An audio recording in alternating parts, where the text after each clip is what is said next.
You ask Tiger to solve. This deals with linear equations with one unknown. The final result is x equals 2. Let's solve it step by step. Simplify the expression. Expand the parentheses. Multiply the coefficients. Simplify the arithmetic. Group all constants on the right side of the equation. Subtract 14 from both sides. Simplify the arithmetic.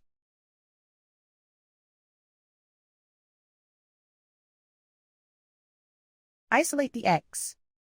Divide both sides by 10. Simplify the fraction.